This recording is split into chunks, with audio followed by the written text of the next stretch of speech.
आप सबका स्वागत है। आज अमृत ज्ञान गुरुकुल में हम रविवार 11 तारीख हम सब आप सबको स्वागत करते हैं।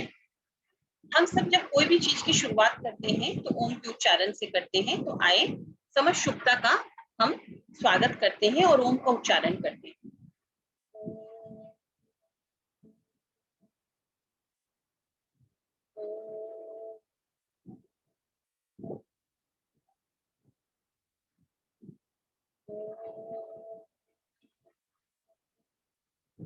हमारे साथ हमारे सारे भाई बहन जुड़ चुके हैं और अगर कोई भी कुछ भी अपने मन के भाव रखना चाहता है तो कृपया वो हैंड रेज जरूर करें, जिससे हम उनको अनम्यूट कर सकें और वो अपने मन के भाव रख सकें। तब तक हम एक वीडियो के थ्रू, जो एक भजन हम हमेशा देखते हैं रविवार के दिन, हम वो वीडियो शेयर करते हैं।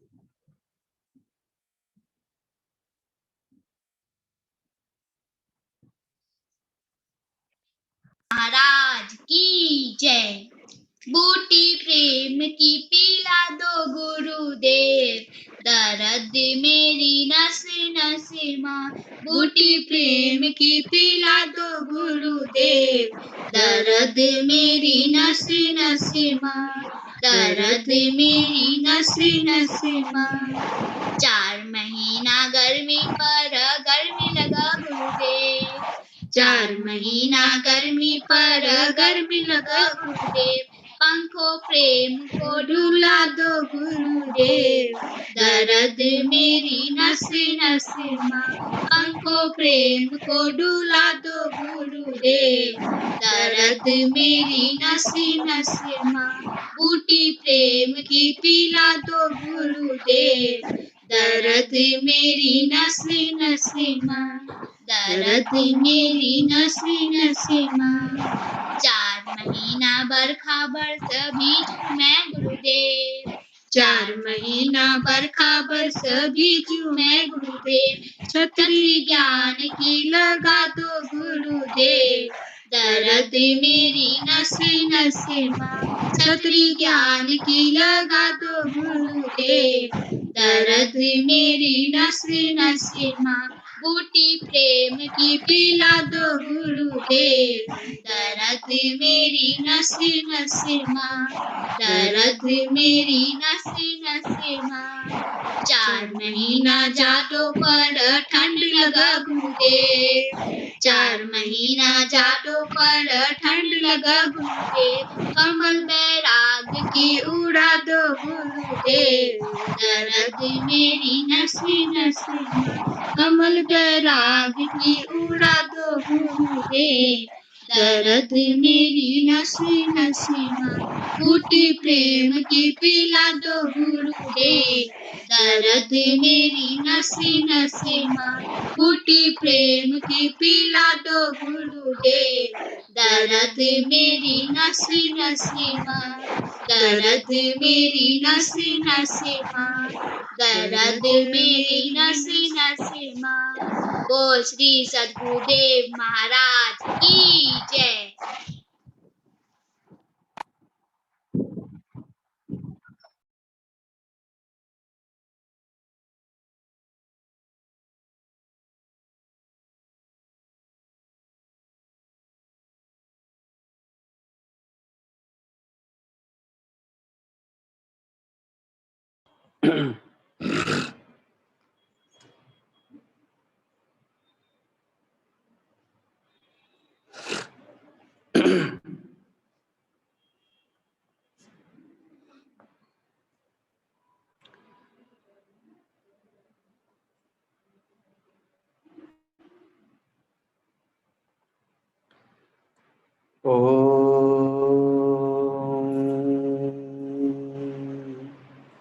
श्री परमात्मने नमः। ओम श्री गुरुवे नमः। ओम श्री गणेशाय नमः। ओम नमो भगवते वासुदेवाय। गुरुर्ब्रह्मा गुरुर्विष्णु गुरुर्देवो महेश्वर, गुरुर्साक्षात् परं ब्रह्म तस्मै श्री गुरुवे नमः। अखण्डमण्डलाकारम् व्याप्तं येन चराचरम् तत्पदं दर्शितं येन तस्मै श्रीगुरुवे नमः। ध्यानमूलं गुरुर्मूर्ति पूजामूलं गुरुर्पदम् मंत्रमूलं गुरुर्वाक्यं मोक्षमूलं गुरुकृपा। मोक्षमूलं गुरुकृपा।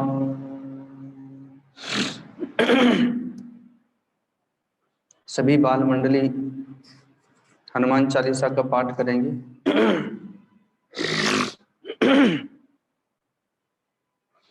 श्री गुरु चरण सरोज रज निज मनु मुकुर सुधार। बरनौ रघुवर विमल जसो जो दायक फल चार।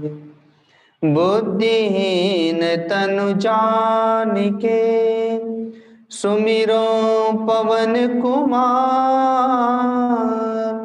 बल बुद्धि विद्या देहु मोहि हरहु कलेश विकार। जय हनुमान ज्ञान गुण सागर जय कपीश तिहु लोक उजागर। रामदूत अतुलित बल धामा अंजनी पुत्र पवन सुत नामा। महावीर विक्रम बजरंगी कुमति निवार सुमति के संगी। कंचन बरन विराज सुवेशा कानन कुंडल कुंचित केशा। हाथ वज्र और ध्वजा विराजे कांधे मुंज जनेऊ साजे। शंकर सुवन केशरी नंदन तेज प्रताप महाजगन। विद्यावान गुणी अति चातुर राम काज करिबे को आतुर।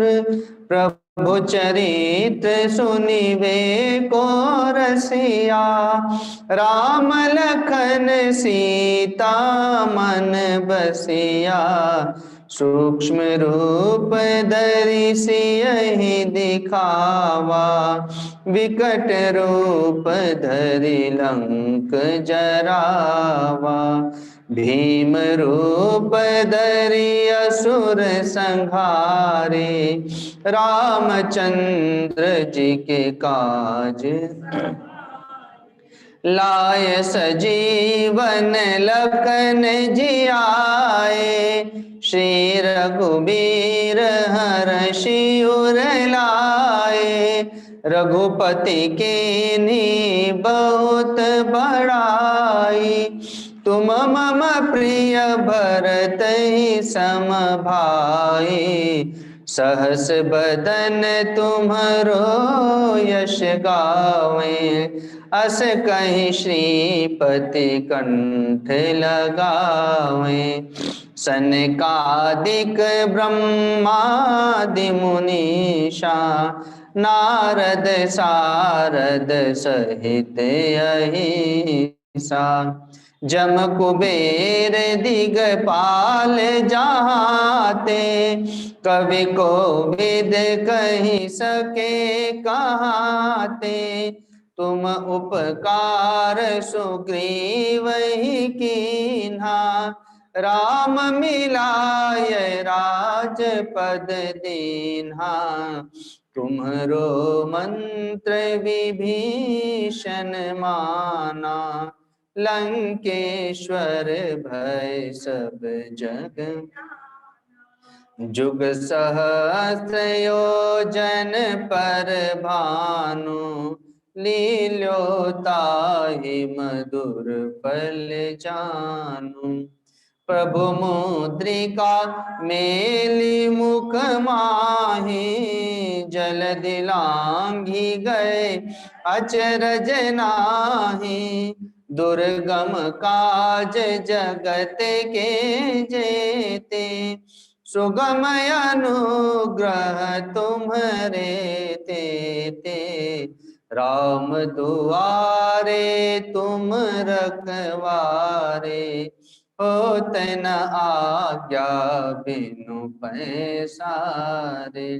सब सुख लहे तुम्हारे सरना, तुम रक्षक काहू को डरना। आपन तेज संभारो आपे, तीनों लोक हाकते कांपे।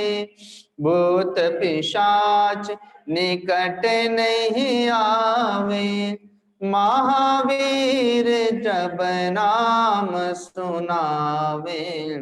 नासे रोग हरे सब पीरा, जपत निरंतर हनुमत।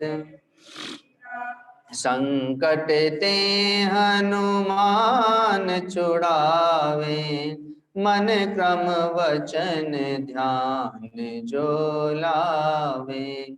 सब पर राम तपस्वी राजा, तिनके काज सकल तुम साजा। और मनोरथ जो कोई लावे, सोई अमित जीवन फल। चारों जुग परताप तुम्हारा, हे प्रसिद्ध जगत उजियारा। साधु संत के तुम रखवारे, असुर निकंदन राम दुलारे। अष्ट सिद्धि नवनिधि के दाता, असवर दीन जानकी माता। राम रसायन तुम्हरे पासा, सदा रहो रघुपति के दासा। तुम्हारे भजन राम को पावे, जन्म जन्म के दुख बिसरावे। अंत काल रघुबरपुर जाई, जहाँ जन्म हरि भक्त का।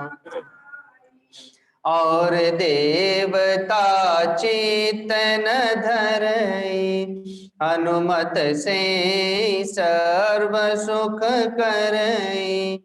संकट कटे मिटे सब पीरा, जो सुमिरे हनुमत बलबीरा। जय जय जय हनुमान गोसाई, कृपा करहु गुरुदेव की नाई। जो 100 बार पाठ कर कोई, छूटहि बंदी महा सुख होई। जो यह पढ़े हनुमान चालीसा, होय सिद्धि साखी गौरीशा। तुलसीदास सदा हरि चेरा, कीजे नाथ हृदय मह डेरा। कीजे नाथ हृदय मह डेरा। पवन तनय संकट हरण, मंगल मूर्ति रूप। राम लखन सीता सहित, हृदय बसहु सुरभूप। बोलिए सद्गुरुदेव भगवान की, सियावर रामचंद्र भगवान की। पवन पुत्र हनुमान जी महाराज की, श्री गोस्वामी तुलसीदास जी महाराज की, श्री आनंदेश्वर महादेव की। ओम नमः पार्वती पते हर हर महादेव।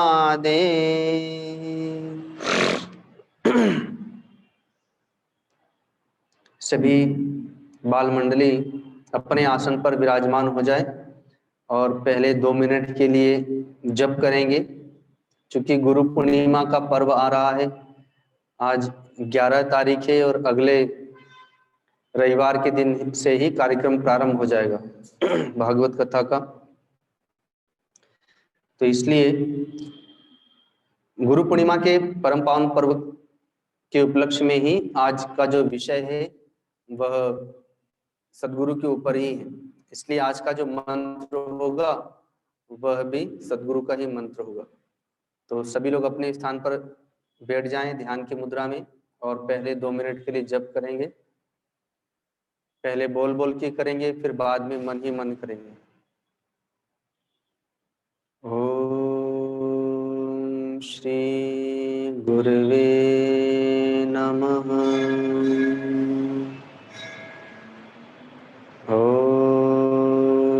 श्री गुरुवे नमः। ओम श्री गुरुवे नमः। ओम श्री गुरुवे नमः। ओम श्री गुरुवे नमः। ओम श्री गुरुवे नमः। अब होठ बंद करके मन ही मन जप करेंगे, भ्रुकुटी में ध्यान करेंगे।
प्राणायाम करेंगे। पिछली बार नाड़ी शोधन बताया था, भस्त्रिका भी बताया। आज कपालभाति करेंगे। कपालभाति में श्वास को केवल छोड़ने पर ध्यान रखना है, लेना अपने आप हो जाएगा। कपालभाति करने से मस्तिष्क स्वस्थ रहता है, आंख, कान, नाक, जिह्वा, गले आदि की नस नाड़ियां साफ सुथरी रहती हैं। तो देखेंगे और वैसा ही करेंगे।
अब प्रार्थना करेंगे।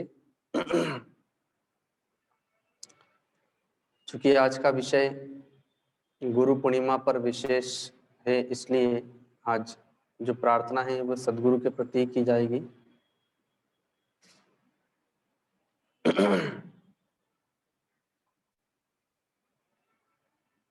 प्रार्थना करेंगे कि हे गुरुदेव, आप पतित पावन हैं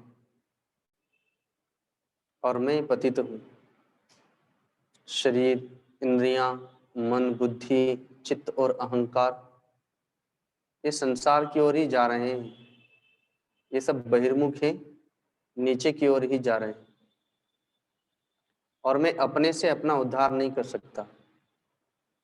आप पतित पावन हैं ऐसा जानकर आपकी शरण में आया हूँ, क्योंकि संसार में एक आपके सिवा और कोई उद्धार नहीं कर सकता। माँ शरीर को जन्म दे सकती है, पिता पालन पोषण कर सकते हैं, भाई बहन दादा दादी आदि प्रेम दे सकते हैं, लेकिन उद्धार कोई नहीं कर सकता। यहाँ तक कि देवी देवता भी हमारी मनोकामना पूर्ण कर सकते हैं, अपना लोक दे सकते हैं, पद प्रतिष्ठा दे सकते हैं, लेकिन मुक्ति तो, परम गति तो सद्गुरु ही देते हैं। इसीलिए कहा है मोक्ष मूलम गुरु कृपा। मैं अधूरा हूं, आप पूर्ण हैं। संसार में एकमात्र आप ही हैं जो परिपूर्ण हैं, अन्यथा सभी अधूरे हैं। तो जैसे समुद्र परिपूर्ण है, इसलिए सारी की सारी नदियां समुद्र की ओर ही दौड़ती हैं और उसमें विलीन हो जाकर के परिपूर्ण हो जाती हैं, वैसे ही सारे के सारे जीव अपूर्ण हैं, विषयी हैं, पतित हैं, अधूरे हैं। वे सब आपकी ओर ही जब आपकी शरण में आते हैं और जब आपकी कृपा होती है तभी वे परिपूर्ण होते हैं, तभी वे पावन होते हैं। इसीलिए आपको परिपूर्ण ब्रह्म कहा जाता है। इसीलिए उस पर्व को गुरु पूर्णिमा पर्व कहा जाता है, क्योंकि सद्गुरु ही एकमात्र परिपूर्ण है। तो मैं अधूरा हूं, मैं पतित हूं ऐसा जानकर आपकी शरण में आया हूं। आप मेरी शरणागति को स्वीकार करें, स्वीकार करें, स्वीकार करें। ऐसे एक सप्ताह तक प्रार्थना करेंगे। गुरु और सद्गुरु, पहले भी इस विषय पर मैंने प्रकाश डाला था कि जहां से भी हमें भौतिक विद्याएं सीखने को मिलती हैं, हम विद्यालय में पढ़ने जाते हैं तो उसे शिक्षक कहते हैं, उसे भी गुरु कहते हैं। कोई संगीत विद्या सीखने के लिए जाता है तो जहाँ जाता है उसे भी गुरु कहते हैं। कोई मल्ल विद्या सीखता है अर्थात युद्ध की कला सीखता है, जिससे सीखता है वह भी गुरु कहलाता है। तो जो हमें भौतिक विद्या प्रदान करे वो गुरु कहलाता है, लेकिन जो हमें आध्यात्मिक विद्या प्रदान करे, ब्रह्म विद्या प्रदान करे, इस जगत से पार जाने की विद्या प्रदान करे, हमें मुक्ति प्रदान करे, हमें भगवान प्रदान करे, वह सद्गुरु कहलाता है। गुरु अनेक होते हैं लेकिन सद्गुरु एक ही होते हैं। भारतवर्ष में भिन्न भिन्न क्षेत्रों में संत पाए जाते हैं, जिनकी जहां पर श्रद्धा होती है, प्रेम होता है, समर्पण होता है, वे वहां समर्पित हो जाते हैं और उन्हें सद्गुरु बनाते हैं, क्योंकि एक ही स्थान है वह है सद्गुरु, जहां पर शिष्य अपने अहंकार को समर्पित करता है। इसीलिए उसे शिष्य कहते हैं। जो शिष्य समर्पित करे वही शिष्य है। और शिष्य शेर का तात्पर्य होता है अहंकार। माँ पिता के पास में आपके मन में अहंकार रहता है। पुत्र का अहंकार, पत्नी के पास पति का अहंकार, भाई के पास भाई का अहंकार, मित्र के पास मित्र का अहंकार, अर्थात सारे जगत में हम अहंकार के साथ में जीते हैं। लेकिन एक सद्गुरु ही है जहां पर आप निर्भिमानी होते हैं, जहां पे आप अहंकार रहित होते हैं। तो गुरु वही जो ज्ञान दे और शिष्य वही जो शीश दे, अर्थात अपना अहंकार समर्पित करे। तो जैसे गुरु पूर्णिमा, संसार में सारी की सारे माता पिता भाई बांधव आदि ये सभी अपूर्ण हैं, अधूरे हैं, लेकिन सद्गुरु ही परिपूर्ण है। परिपूर्ण होने के कारण से ही इस पर्व को गुरु पूर्णिमा पर्व कहते हैं। सबके पास कुछ ना कुछ कमी है, कुछ ना कुछ अभाव है, लेकिन सद्गुरु के पास में कोई कमी नहीं, कोई अभाव नहीं। इसलिए कहा है वेदों में, मंत्र है पूर्णमदः पूर्णमिदं पूर्णात् पूर्णमुदच्यते पूर्णस्य पूर्णमादाय पूर्णमेवावशिष्यते। समुद्र में से चाहे कितना भी जल निकालिए, समुद्र कभी अपूर्ण नहीं होता, कभी खाली नहीं होता। और समुद्र में लगातार न जाने कितनी नदियां विलीन हो रही है, अपना जल समर्पित कर रही है, लेकिन फिर भी समुद्र उस जल के बढ़ने से कभी अपनी मर्यादा को तोड़कर बढ़ता नहीं है, आगे नहीं आता, वो जैसा का तैसा ही रहता है। तो वैसे ही सद्गुरु है। सद्गुरु भक्तों को प्रेम प्रदान करते हैं, ज्ञान प्रदान करते हैं, भक्ति प्रदान करते हैं, वैराग्य प्रदान करते हैं, वरदान प्रदान करते हैं, लेकिन फिर भी कभी अपूर्ण नहीं होते, क्योंकि वे परिपूर्ण हैं। तो गुरु वही है जो ज्ञान दे और शिष्य वही जो शीश दे। तो जिस प्रकार से सद्गुरु परिपूर्ण है, वैसे शिष्य को भी परिपूर्ण होना होगा। शिष्य अधूरे हैं। अधूरे का तात्पर्य कि हम शिष्य बन करके तो जाएं, कम से कम हम शिष्य बन करके गुरु के पास समर्पित नहीं होते, अपने अहंकार के साथ समर्पित होते हैं, अपने अहंकार को सुरक्षित रखते हैं, अपने मान सम्मान को सुरक्षित रखते हैं और गुरु के पास समर्पित होते हैं। तन मन वचन हृदय, तन मन धन आदि के साथ जब पूर्ण रूप से समर्पित होते हैं, तब आप पूर्ण शिष्य कहलाते हैं। क्योंकि गुरु तो पूर्ण है, लेकिन हम तो पूर्ण शिष्य भी नहीं है। जिस दिन पूर्ण शिष्य हो जाएंगे, उस दिन गुरु की गुणता हमारे में उतरने लगेगी, गुरु की निर्विषयता हमारे में उतरने लगेगी, गुरु की निर्विकारता हमारे में उतरने लगेगी।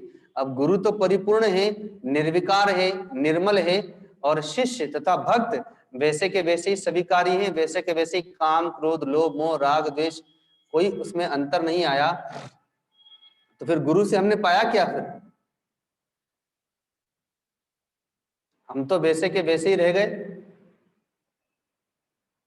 अब सूर्य में प्रकाश है, ताप है, तेज है,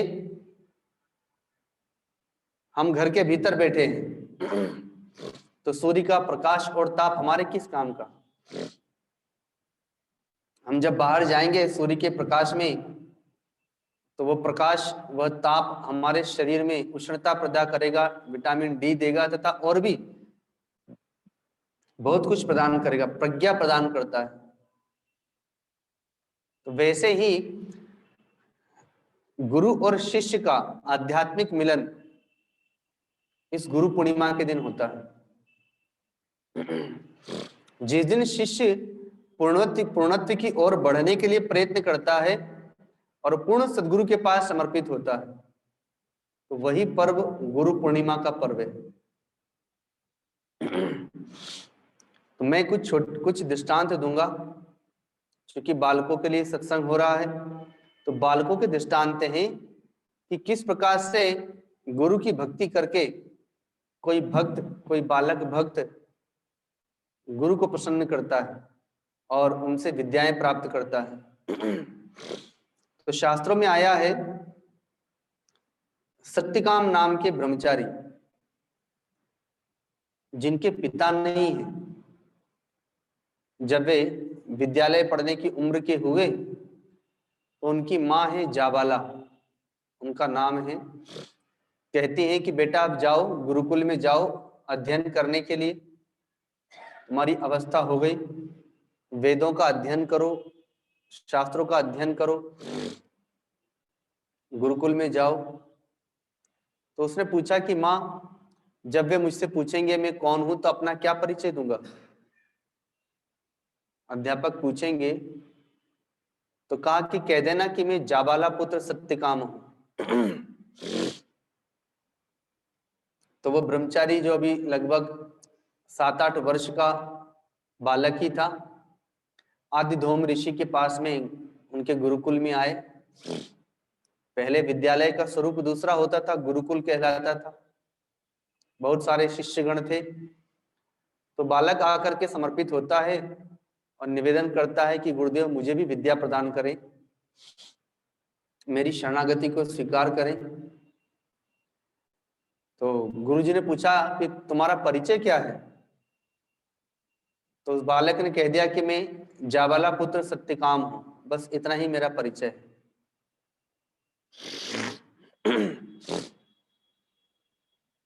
तो गुरुजी प्रसन्न हो गए कि बालक ने सत्य कहा, और इसमें इतने में ही बहुत कुछ छिपा हुआ है। अर्थात पिता का नाम नहीं लिया, इसका तात्पर्य कि पिता नहीं है, केवल मां ही है।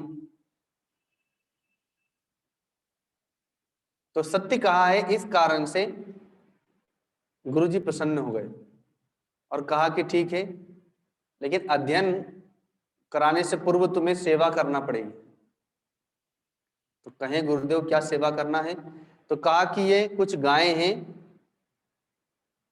इनको वन में लेके जाओ, 100, 125, 150 जो भी गायें थी, उसमें नंदी बैल बछड़े भी थे। कहा इनको लेकर के जाओ वन में, जंगल में, जब ये 1000 हो जाएं तब लेकर के आना। तो उसने प्रणाम किया और उन गायों को लेकर के चल दिया। बड़ी निष्ठा के साथ में सर्दी, गर्मी, वर्षा, भूख प्यास को सहन करता हुआ अकेले ही वन में उन गायों को वो रखता है और सेवा करता है। धीरे धीरे धीरे कुछ वर्ष बीतते हैं, वे गायें 1000 हो जाती हैं। प्रतिवर्ष बच्चा देती है गाय, तो संख्या में वृद्धि होती गई और 1000 हो गई। तो उसने कभी गिना नहीं, लेकिन गुरु की आज्ञा और गायों की सेवा इतनी निष्ठा के साथ में की कि गाय भी प्रसन्न हो गई। और उन्हीं में से एक नंदी देव ने आकर के सत्यकाम से कहा कि हे सत्यकाम, तुम्हारी गौ सेवा से हम बड़े प्रसन्न हैं और हमारी संख्या भी 1000 हो गई। अब एक काम करो, हमें अपने गुरु के पास में ले चलो, और तुम्हारी सेवा से हम बहुत प्रसन्न हैं, इसलिए चलो हम तुम्हें ब्रह्म विद्या प्रदान करते हैं, आध्यात्मिक विद्या प्रदान करते हैं। तो सत्यकाम को ब्रह्म विद्या प्रदान की नंदी देवता ने, गायों को लेकर के चल दिए।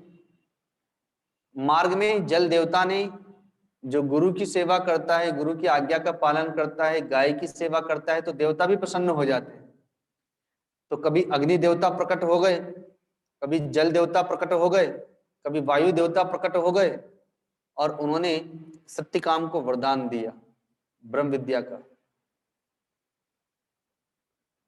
तो सत्यकाम उन गायों को लेकर के जब लौट रहे हैं तो उनके चेहरे पर दिव्य तेज है, ब्रह्म ज्ञान की आभा है। गुरुजी ने दूर से ही देखा तो कहा कि ओ, लगता है इसे ब्रह्म ज्ञान हो गया। गाय गौशाला में चली गई, सत्यकाम आया, गुरुजी को प्रणाम किया। गुरुजी बड़े प्रसन्न हुए, पूछा कि अरे, तुम्हारे दिव्य तेज को देखकर लग रहा है तुम्हें ब्रह्म विद्या प्राप्त हो गई है, कहां से प्राप्ति की? तो सत्यकाम की गुरु भक्ति ऐसी है, अनन्य भक्ति हो गई कि गुरुदेव आपके अतिरिक्त मुझे ब्रह्म विद्या कौन दे सकता है? सब रूपों में तो आप ही हैं, आपके अतिरिक्त कोई है ही नहीं, तो मुझे ब्रह्म विद्या आपके अतिरिक्त और कौन दे सकता है? तो गुरुजी और प्रसन्न हो गए कि विद्या का भी अभिमान नहीं है। तो गुरुदेव ने पुनः ब्रह्म विद्या का उपदेश दिया और वरदान दे दिया। तो सत्यकाम 7-8 वर्ष के बालक हैं, गुरुकुल में गए हैं अध्ययन करने के लिए, और गुरुजी ने उनको वन में भेज दिया उन गायों को चराने के लिए। लेकिन उन्होंने ये प्रश्न नहीं किया कि गुरुदेव मैं तो अभी बालक हूं, अभी तो मेरे खाने खेलने के दिन है, मैंने तो गाय कभी चराया नहीं, मैं वन में गाय कैसे चराऊंगा, अकेले कैसे रहूंगा, कहाँ रहूंगा, कैसे पालूंगा, कैसे इनकी सेवा करूंगा? कुछ नहीं कहा। उन्होंने ये भी नहीं कहा कि मैं तो आपके पास में विद्या प्राप्त करने के लिए आया हूं, अध्ययन करने आया हूं, और आप मुझे गाय की सेवा दे रहे हैं।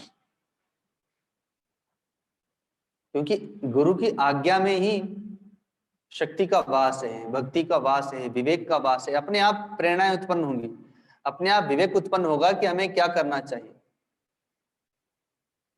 इसे सत्यकाम ने ऐसा कोई प्रश्न नहीं किया। परिणाम यह होता है कि गुरु भी प्रसन्न होते हैं और गौ भी प्रसन्न होती है।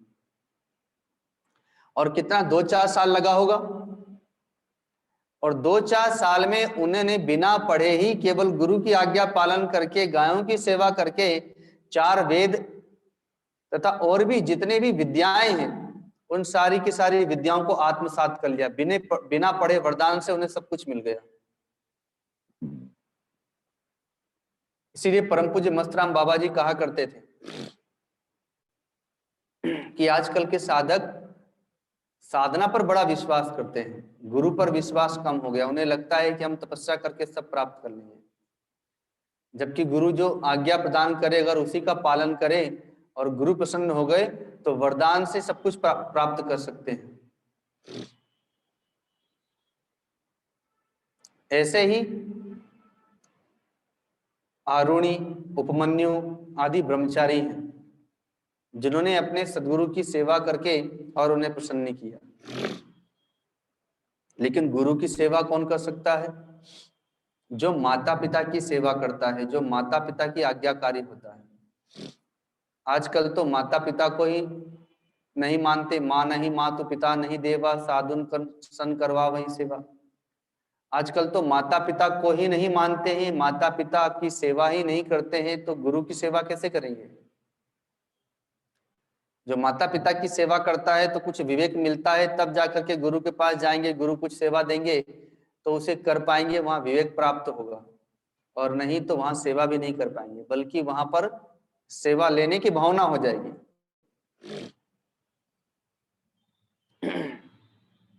तो गुरु के पास में, गुरु आश्रम में जब जाते हैं तो कोई तन से, कोई मन से, कोई धन से सेवा करता है। इसीलिए कहा इसका नाम ही है आश्रम, अर्थात आओ और श्रम करो। कोई तन से श्रम करे, कोई मन से श्रम करे, कोई धन से श्रम करे। जिसके पास जो है वो श्रम करे अर्थात सेवा करे और यहां से पुण्य प्राप्त करके जाए। महात्मा अर्जुन जब अस्त्र विद्या सीखते हैं गुरु द्रोणाचार्य जी के पास में, तो द्रोणाचार्य जी आध्यात्मिक गुरु नहीं है, परिपूर्ण सद्गुरु नहीं है, केवल गुरु हैं। वे केवल भौतिक विद्या दे सकते हैं, ब्रह्म विद्या नहीं दे सकते, भगवान लाके नहीं दे सकते।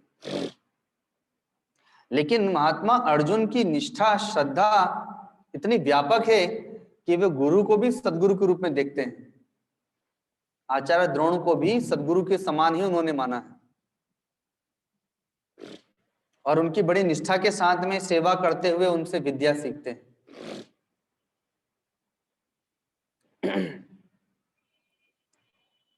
उनकी सेवा से, उनकी निष्ठा से प्रसन्न होकर आचार्य द्रोण ने हर प्रकार के अस्त्र विद्या उन्हें दी।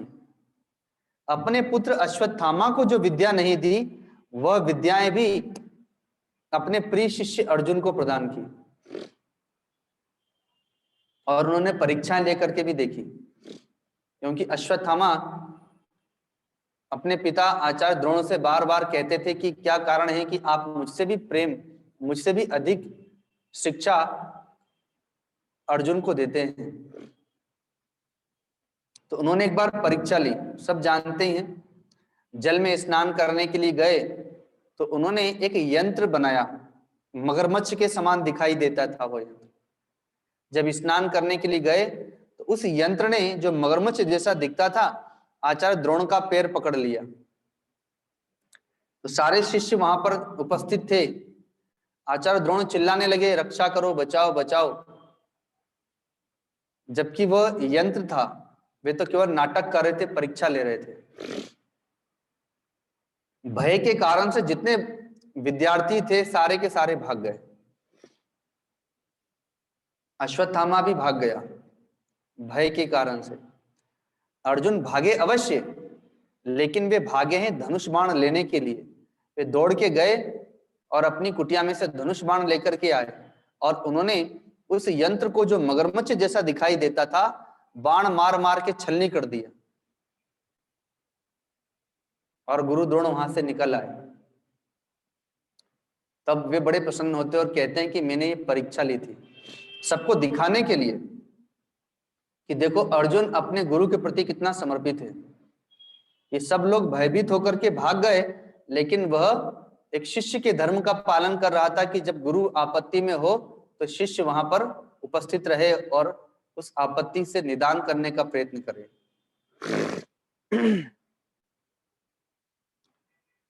इस कारण से उन्होंने, आचार्य द्रोण ने महात्मा अर्जुन को विश्व का सर्वश्रेष्ठ धनुर्धर घोषित किया। हर प्रकार की विद्याएं प्रदान की, अस्त्र विद्याएं। लेकिन ऐसा क्यों हुआ? महात्मा अर्जुन अपने गुरु द्रोणाचार्य की इतनी सेवा क्यों कर पाए? इसलिए कि वे अपने माता पिता की सेवक हैं, अपनी माता पिता की आज्ञा का पालन करते हैं, अपने बड़े भाई युधिष्ठिर और भीम की आज्ञा में गमन करते हैं। जो अपने से बड़े बड़ों का आदर मान सम्मान करता है, उनकी आज्ञा का पालन करता है, उनकी सेवा करता है, वही गुरु की सेवा कर पाएगा। जो माता पिता का नहीं हुआ वो गुरु का कैसे हो सकता है? जो माता पिता की सेवा नहीं कर सकता वो गुरु की सेवा कैसे कर सकता है? अर्थात उसे वो विवेक प्राप्त नहीं होगा।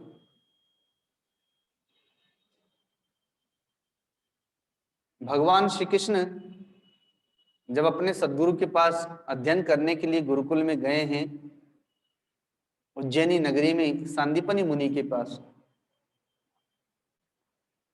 तो गुरुकुल में हर प्रकार की सेवाएं करते हैं। गुरुकुल में झाड़ू लगाते हैं, घास काटते हैं, गायों की सेवा करते हैं, जंगल से लकड़ियां लेकर के आते हैं। ऐसे ही भगवान श्री राम ने भी किया, जबकि वे राजकुमार हैं, एक राजा के पुत्र हैं, लेकिन उन्होंने हर प्रकार की सेवाएं की। इसलिए कि ये जीवन कब किस मोड़ पर खड़ा होगा, जीवन में कभी सुख मिलेगा कभी दुख मिलेगा, तो हमारे शरीर को जीवन की हर प्रकार की परिस्थितियों से निपटने के योग्य बनाया जाए। हर प्रकार की परिस्थितियों में यह शरीर मन बुद्धि सब शांत रहे। इसलिए गुरुकुल में तन मन वचन हृदय को बनाया जाता है, परिपक्व किया जाता है। जैसे कुम्हार मिट्टी को पकाता है, तपाता है, तब वह जल धारण करने योग्य होती है। वैसे ही सद्गुरु भक्तों को, साधकों को, सेवकों को, शिष्यों को तैयार करते हैं, पकाते हैं, तपाते हैं, जिससे कि जीवन में आने वाली हर परिस्थितियों में वे शांत रह सके। तो भगवान श्री कृष्ण ने और प्रभु श्री राम ने हर प्रकार की सेवाएं की। लेकिन आज के बच्चों को तो हम देखते हैं कि वो घर में झाड़ू पोछा लगाना तो दूर रहा, उनके बिस्तर पर ही चाय मंगाते हैं, बिस्तर पर ही उनको जलपान चाहिए, मोबाइल चलता रहेगा और सब कुछ उनको अपने पास ही चाहिए। तो झाड़ू पोछा, बर्तन करना, अपना वस्त्र धोना, ये तो बहुत दूर की बात है। तो फिर वो आज के गुरुकुल में और पहले के गुरुकुल में कितना परिवर्तन हो गया। पहले के गुरुकुल में हर प्रकार की विद्याएं दी जाती थी, हर प्रकार की शिक्षाएं दी जाती थी,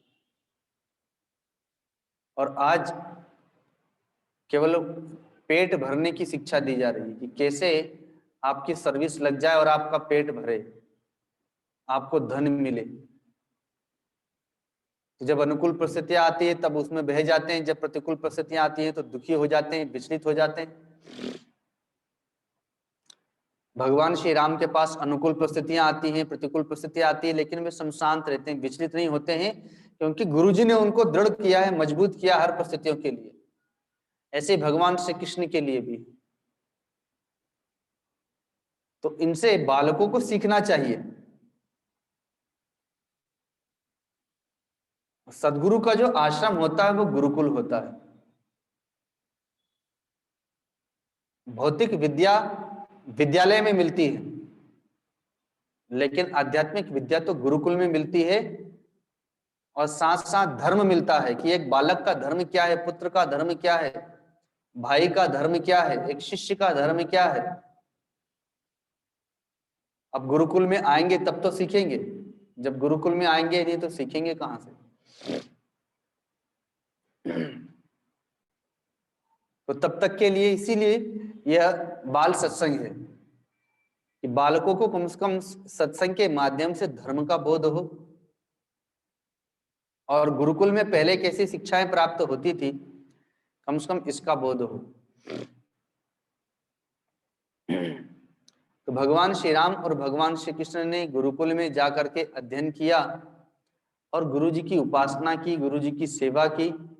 और इतना ही नहीं, जब अध्ययन पूर्ण हो गया तो गुरु दक्षिणाएं दी। भगवान श्री कृष्ण ने तो गुरु दक्षिणा के रूप में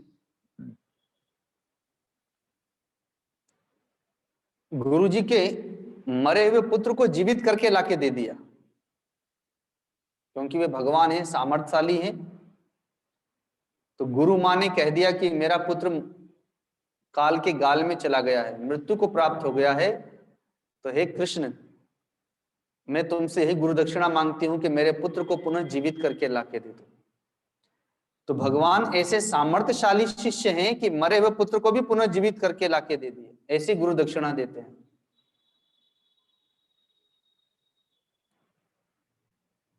तो इसलिए एक शिष्य का धर्म क्या है, पहले इसे समझना चाहिए। और अपना कोई आदर्श हो। जो बालक हैं तो उनके लिए सत्यकाम है, आरुणि है, उपमन्यु है। भगवान श्री कृष्ण ने जो गुरुकुल में सेवाएं की, प्रभु श्री राम ने जो सेवाएं की, महात्मा अर्जुन ने गुरुकुल में जिस प्रकार से अध्ययन किया, उसे सीखना चाहिए, समझना चाहिए और उन्हें अपने जीवन में उतारना चाहिए, उन आदर्श शिक्षाओं को।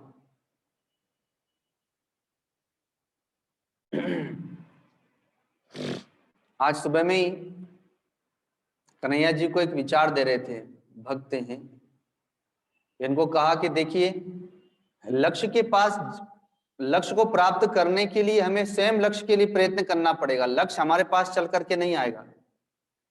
जैसे प्रसाद पाने के लिए हमें रसोई घर तक जाना पड़ेगा, वह प्रसाद हमारे पास नहीं आएगा, भंडारे में जाना पड़ेगा, हमें पाना पड़ेगा। ऐसे ही पहले तो हमें अपना लक्ष्य निर्धारित करना पड़ेगा और उस लक्ष्य को प्राप्त करने के लिए प्रयत्न करना पड़ेगा प्रतिदिन। वो लक्ष्य हमारे पास चल करके नहीं आएगा, हम ही को लक्ष्य के पास जाना है। तो वैसे ही प्रत्येक बालकों का अपना एक लक्ष्य होना चाहिए और उस लक्ष्य के लिए हमें प्रयत्न करना चाहिए। भौतिक लक्ष्य भी हो और आध्यात्मिक लक्ष्य भी हो, और अपना कोई आदर्श होना चाहिए। कोई भक्त ध्रुव को आदर्श बनाते हैं, कोई भक्त प्रहलाद को आदर्श बनाते हैं, कोई सत्यकाम, आरुणि, उपमन्यु आदि को आदर्श बनाते हैं। तो सबके अपने अपने, जो जिसको जानता पहचानता हो, जीवनी का अध्ययन करता हो और उसके अनुसार गमन करे, तो फिर उसके लिए जीवन सहज हो जाएगा। तो सद्गुरु की वंदना, सद्गुरु की महिमा तो हमने बहुत बार पढ़ी सुनी है, लेकिन शिष्य की वंदना अर्थात शिष्य का जो आचरण है, भगवान ने गीता जी के दूसरे अध्याय में भगवान श्री कृष्ण से महात्मा अर्जुन ने प्रश्न किया कि स्थित प्रज्ञस्य का भाषा, एक संत की क्या परिभाषा है, समाधि को प्राप्त हुए संत के क्या लक्षण है और कैसे उस अवस्था को प्राप्त किया जाता है। तो भगवान ने 2-4 मंत्र ही दिए केवल, लेकिन उसके उपरांत भगवान एक शिष्य के लक्षण बताते हैं कि गुरु के लक्षण जान के क्या करोगे, पहले शिष्य तो बनो, भक्त तो बनो, कि भक्त का धर्म क्या है, शिष्य का धर्म क्या है, उनके लक्षण क्या है, उसका आचार विचार व्यवहार कैसा होना चाहिए।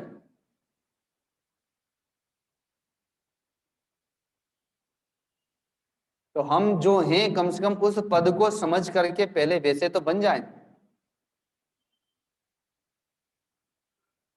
और तब फिर उसके अनुसार गमन करें, तब हम पाएंगे कि गुरु की गुरुता हमें में उतर रही है। हम अधिकारी बनने का प्रयत्न करते हैं, नहीं, हम अधिकार प्राप्त करने का प्रयत्न करते हैं। भगवान कहते हैं कि अधिकार के लिए प्रयत्न मत कीजिए, आप अधिकारी बनने का प्रयत्न कीजिए, तो आपके पास में अधिकार स्वयं आएगा।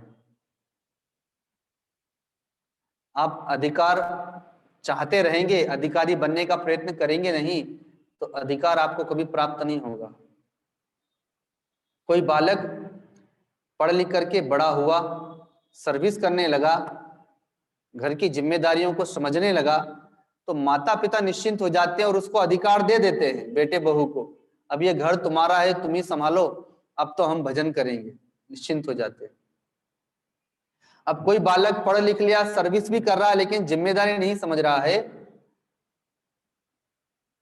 वो योग्य नहीं हुआ, अधिकारी नहीं हुआ, और अधिकार की मांग कर रहा है कि अब हम घर का भार हम पे दे दीजिए, हम चलाएंगे, अपने अनुसार चलेंगे, अपने अनुसार रहेंगे, अपने अनुसार चलाएंगे। अब माता पिता देख रहे हैं कि ये तो योग्य ही नहीं है, सब बर्बाद कर देगा, तो फिर उसे वो अधिकार कैसे दे। ऐसे ही सबके विषय में है, ऐसे ही आध्यात्मिक विषय में भी है। सदगुरु के पास में आध्यात्मिक संपत्ति है, माता पिता के पास में भौतिक संपत्ति है।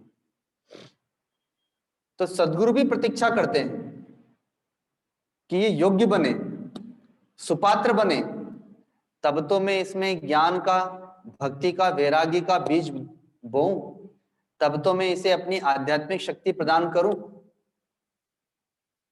अब वो अधिकारी बनने का तो प्रयत्न करता नहीं है और अधिकार ही जताता रहता है कि हमें मिल जाए, हमें प्राप्त हो जाए, लेकिन जब तक वो अधिकारी नहीं होगा तब तक सदगुरु भी उसे वो अधिकार प्रदान नहीं करेंगे, अर्थात उसे वो ब्रह्म विद्या प्रदान नहीं करेंगे। महात्मा अर्जुन अधिकारी बनते हैं, वे ऐसे अधिकारी बन गए हैं कि वो नहीं चाहने पर भी भगवान उनको ब्रह्म विद्या दे रहे हैं। तो भगवान बताते हैं कि वे अधिकारी कैसे हैं। जब गीता जी पढ़ेंगे तो भगवान ने अर्जुन के नामों के माध्यम से विशेषण दिया गुडाकेश, जितेंद्रिय, परंतप, ये अर्जुन के नाम हैं। भगवान इन नाम से पुकारते हैं अर्जुन को। गुडाकेश का तात्पर्य होता है जिसने अपनी नींद पर विजय प्राप्त कर ली। अभी तो हमको नींद आती है तो सत्संग में भी सो जाते हैं, तो नींद के वश में हम हैं, नींद हमारे वश में नहीं है। और महात्मा अर्जुन ने नींद को इतना वश में कर लिया है कि वो जब चाहेंगे तभी सोएंगे, अन्यथा नींद उनको परेशान नहीं करेगी। उन्होंने ऐसी तपस्या की है कि तपस्या करके नींद को वश में कर लिया। तो वे गुडाकेश हैं, परंतप हैं, इतने परंतप हैं कि तपस्या करके सशरीर स्वर्ग चले गए थे। जितेंद्रिय हैं, अर्थात इंद्रियों को अपने वश में रखते हैं कि स्वर्ग में उर्वशी नामक अप्सरा आती है तो उनका परित्याग कर देते हैं। तो ऐसे ही उनके बहुत सारे विशेषण हैं, भगवान ने वो सब गिनाए। वे धर्मात्मा हैं, माता पिता की आज्ञाकारी हैं। अतः इस कारण से नहीं चाहने पर भी चूंकि वे अधिकारी हो गए हैं तो भगवान उनको ब्रह्म विद्या देते हैं, क्योंकि वे अधिकारी हो गए, अतः भगवान उनको अधिकार देते हैं। भगवत विद्या का अधिकार प्राप्त कर लिया उन्होंने।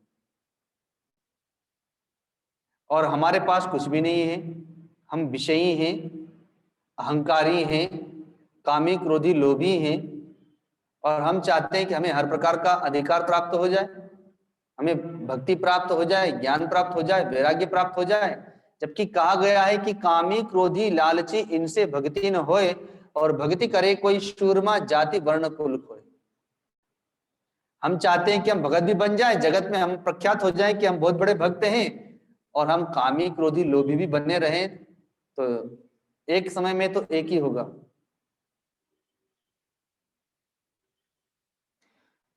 तो अपने उन संपूर्ण विकारों को, संपूर्ण दोषों को जब हम में सामर्थ्य नहीं है कि हम दूर कर सकें, इसीलिए सद्गुरु के पास जाया जाता है और अपने अहंकार को समर्पित हो वहां उनके चरणों में किया जाता है। तब सद्गुरु हमें अधिकारी बनाते हैं, योग्य बनाते हैं, हमारे दोषों को, हमारे विकारों को दूर करते हैं। यही गुरु पूर्णिमा है। जब तक कोई धोबी को वस्त्र नहीं देता तब तक धोबी वस्त्र कहां से धोएगा। अब कोई सोचे कि मैं धोबी को वस्त्र दूंगा तो ये मेरे वस्त्रों को कूटेगा, गर्म पानी में डाल करके उबालेगा। अब मेल छुड़ाना है तो वो चाहे जैसे छुड़ाए, एक बार तो वस्त्र देना ही पड़ेगा साफ करने के लिए। वैसे ही कोई अहंकार का परित्याग करके सद्गुरु के पास समर्पित होए, अहंकार का परित्याग करके, तब सद्गुरु तन मन वचन हृदय को धोते हैं, निर्मल करते हैं। डॉक्टर के पास भी जाते हैं तो आप शरीर को छोड़ देते हैं, वो इंजेक्शन लगाए, कड़वी दवाइयां दे, ऑपरेशन करे, अब जो करना हो करे, बस हमें ठीक कर दे, यही तो हमारा भाव रहता है। तो वैसे ही सद्गुरु के पास में तन मन वचन हृदय समर्पित किया जाता है। अब वो जैसे ऑपरेशन करे, मन का, बुद्धि का, चित्त का, शरीर का, तो जैसे जब दो मित्र मिलते हैं तो वहां पर मित्रता प्रकट होती है, दो चोर मिलते हैं तो वहां चोरी की बातें प्रकट होती हैं, जो दो शत्रु मिलते हैं तो वहां लड़ाई झगड़ा प्रकट होता है, ईर्ष्या द्वेष उत्पन्न होता है। दो भक्त मिलते हैं तो भक्ति की चर्चा प्रकट होती है, लेकिन जब गुरु और शिष्य मिलते हैं तो वहां पर ब्रह्म विद्या प्रकट होती है।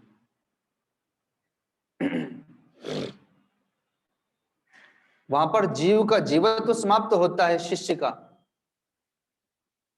और सद्गुरु का जो गुरुत्व है, जो ब्रह्मत्व है, वो शिष्य के पास प्रवेश करने लगता है। अभी पीछे के सत्संग में मैंने बताया भी था कि भगवान श्री कृष्ण बांसुरी बजाते हैं। इतने सारे वाद्य हैं पर भगवान ने बांसुरी वाद्य को स्वीकार किया, क्योंकि बांसुरी भीतर से खाली है, तो भगवान चाहे जैसा उसमें स्वर भर देते हैं। तो वैसे ही सद्गुरु के पास जाकर के हमें खाली होना पड़ता है, या खाली होकर के जाइए। पहले से भरे हैं तो फिर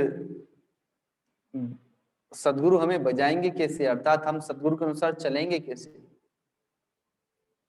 दो शिष्य संगीत विद्या सीखने के लिए संगीताचार्य के पास में गए। गुरुजी ने एक से पूछा कि भाई, पहले से हारमोनियम सीखने वाले के पास गए तो एक से पूछा कि हारमोनियम बजाना जानते हो पहले से? तो कहा कि हाँ गुरुजी, थोड़ा बहुत जानता हूं। तो कहा कि ठीक है, तुमको 3 साल लगेंगे सीखने में। दूसरे से पूछा, तुम कुछ जानते हो पहले से?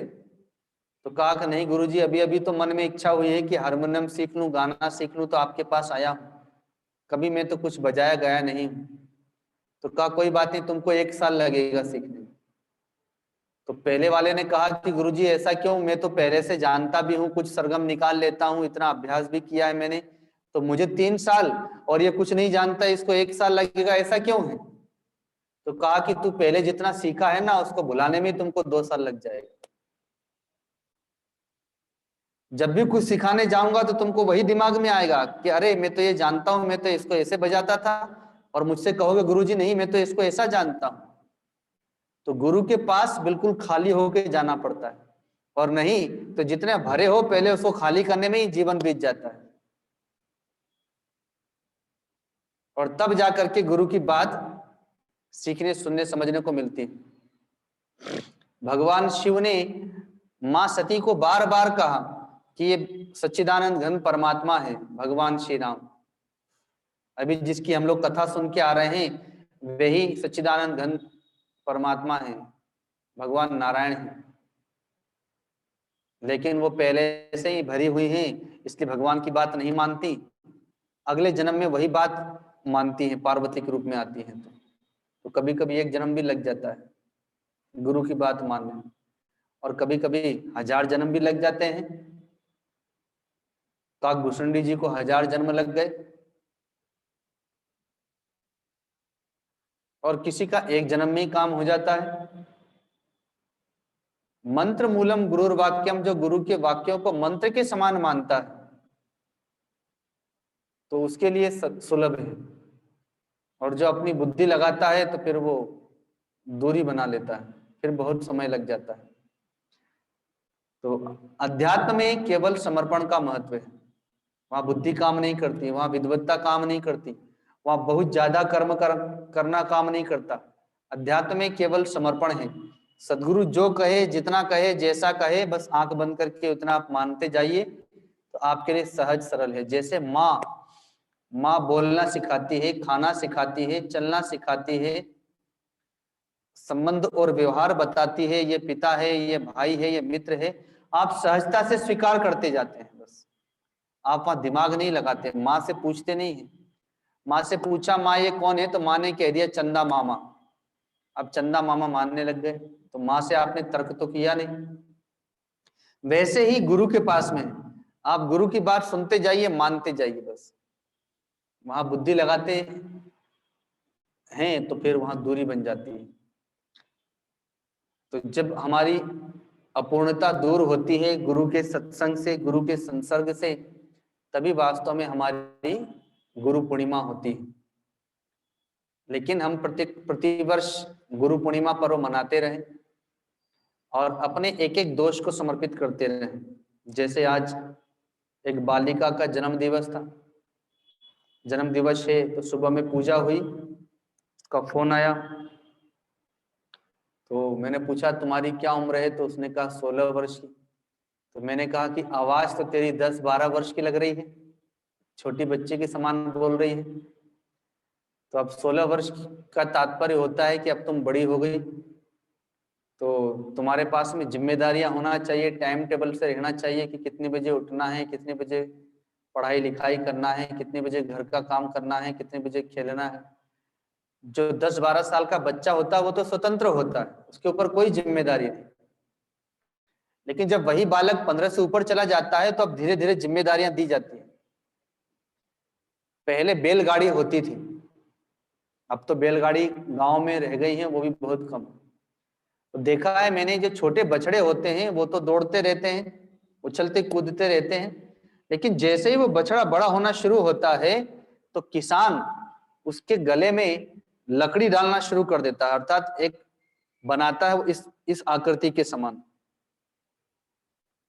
मोटी लकड़ी होती है, उसको गले में रख देता है। बस जैसे आजकल बच्चे टाई पहनते हैं, हल्का सा, वो तो टाई तो बहुत हल्की होती है लेकिन गला तो बांध ही देते हैं उसमें, वो तो वजनदार होता है लकड़ी का, ऐसे रख देते हैं इसलिए कि इसको अभी से आदत हो जाए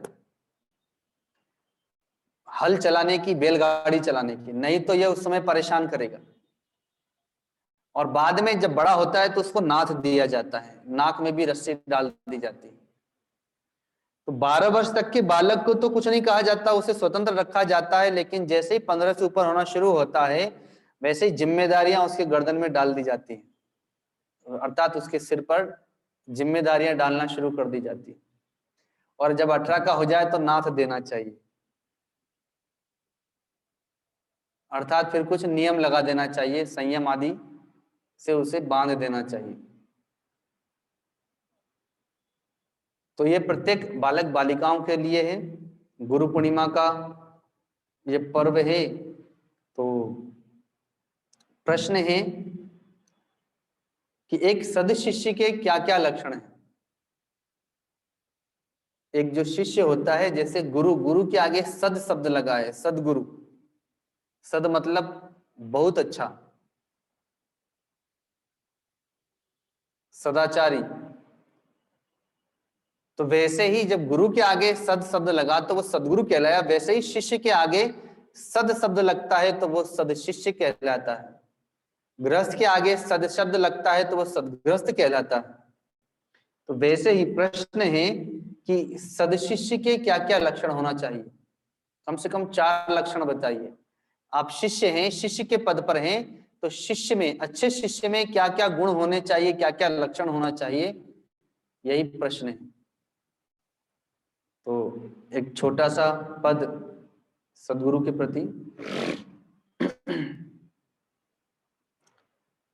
मोहि लागी लगन गुरु चरणन की, मोहे लागी लगन गुरु चरणन की, चरणन की गुरु चरणन की, चरणन की गुरु चरणन की, मोहि लागी लगन गुरु चरणन की, मोहि लागी लगन गुरु चरणन की। भव सागर सब सूख गयो है, भव सागर सब सूख गयो है, फिकर नहीं अब तरनन की, फिकर नहीं अब तरनन की, मोहि लागी लगन गुरु चरणन की, मोहि लागी लगन गुरु चरणन की। चरण बिना मोहे कछु नहीं भावे, चरण बिना मोहे कछु नहीं भावे, झूठी माया सपनन की, झूठी माया सपनन की, मोहि लागी लगन गुरु चरणन की, मोहि लागी लगन गुरु चरणन की। मीरा के प्रभु गिरधर नागर, मीरा के प्रभु गिरधर नागर, गिरधर नागर, गिरधर नागर, गिरधर नागर, गिरधर नागर, मीरा के प्रभु गिरधर नागर। आश वही गुरु चरणन की, आश वही गुरु चरणन की, मोहि लागी लगन गुरु चरणन की, मोहि लागी लगन गुरु चरणन की, गुरु चरणन की, गुरु चरणन की। गुरु पूर्णिमा का जो पर्व 24 जुलाई को गुरु पूर्णिमा का दिन है, तो इसी उपलक्ष्य में भागवत कथा का आयोजन है 18 जुलाई से 24 जुलाई तक। तो जो भक्तगण आ रहे हैं वे तो सम्मिलित हैं ही, जो भक्त लोग नहीं आ पाएंगे वे लोग ऑनलाइन ही जूम पर कार्यक्रम से जुड़ेंगे।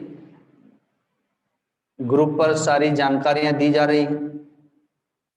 तो कार्यक्रम का जो भी रूपरेखा और जो भी समय आदि निर्धारित रहेगा, तो सारी के सारे ग्रुप पर मैसेज आदि दिए जा रहे हैं और पहले भी कई बार बता दिया गया है। तो मंगलवार के दिन सत्संग होगा और उसके उपरांत फिर अब आगे भागवत कथा होगी 18 जुलाई से। 2 समय उसका समय रहेगा, 9 से 12 और 4 से 6 के बीच में। तो जो भी बालकगण भी उसमें जुड़ना चाहें तो उसमें ध्रुव प्रसंग है, भक्त प्रहलाद जी का प्रसंग है और भी अन्य बालकों का प्रसंग है और भगवान श्री कृष्ण की बाल लीलाएं हैं, भगवान का वामन अवतार आदि है। तो आप उस कथा को श्रवण करें, सुने, जितने भी बाल मंडली हैं, जिससे कि उनको संस्कार प्राप्त हो। और जब जब भी भगवान के या भक्तों के प्रसंग के अनुरूप झांकियां होंगी तो आप लोग को जानकारी मिलेगी। तो कोई बालक भक्त ध्रुव बन सकता है, भक्त ध्रुव, कोई भक्त प्रहलाद, कोई भगवान वामन आदि, कोई भगवान श्री कृष्ण या भगवान श्री कृष्ण की बाल मंडली बन सकते हैं। और उसका वीडियो बनाया जा सकता है आप लोगों के द्वारा और फिर उसे कथा के समय में ग्रुप पर डाला जाएगा, तो जिससे आपके मन में भी उत्साह होगा और वैसे संस्कार प्रकट होंगे। तो अब यहीं पर अपनी वाणी को विराम देते हैं। बोलिए सद्गुरुदेव भगवान की, परम गुरुदेव महाराज की, सत्य सनातन धर्म की, गौ माता की, श्री गंगा मैया की, सब संतों की, सब भक्तों की। ओम नमः पार्वती पते हर हर महादेव।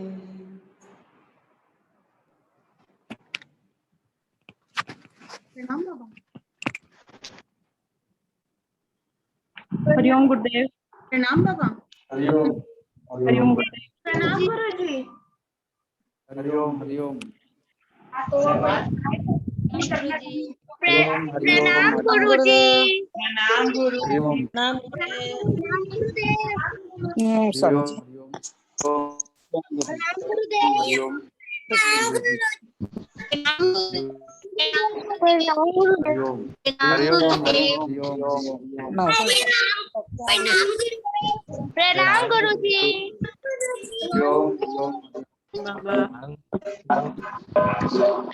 गुरुजी। प्रणाम गुरुदेव।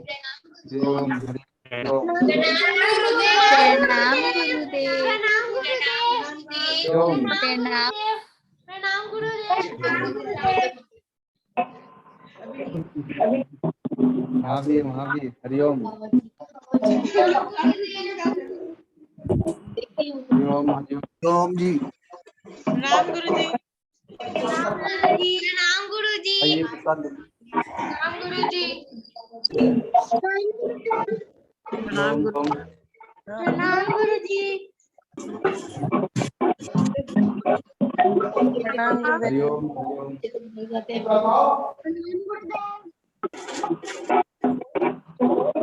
हरिओम हरिओम हरिओम प्रणाम गुरुदेव, प्रणाम गुरुदेव।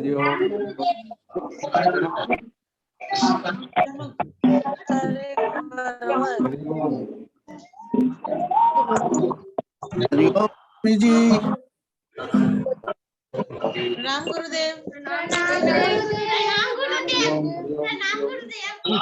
प्रणाम गुरुदेव। सब लोग को बहुत बहुत आशीर्वाद। हरिओम हरिओम जयकारा लगाएं। कोटि कोटि प्रणाम गुरुदेव, प्रणाम गुरुदेव। आइए सभी जयकारा लगाएंगे। बोलिए सद्गुरुदेव भगवान की जय, कंद कंद भगवान की जय, मैया की जय, माता की जय, श्री आनंदेश्वर महादेव की जय, माता की जय, आज के आनंद की जय।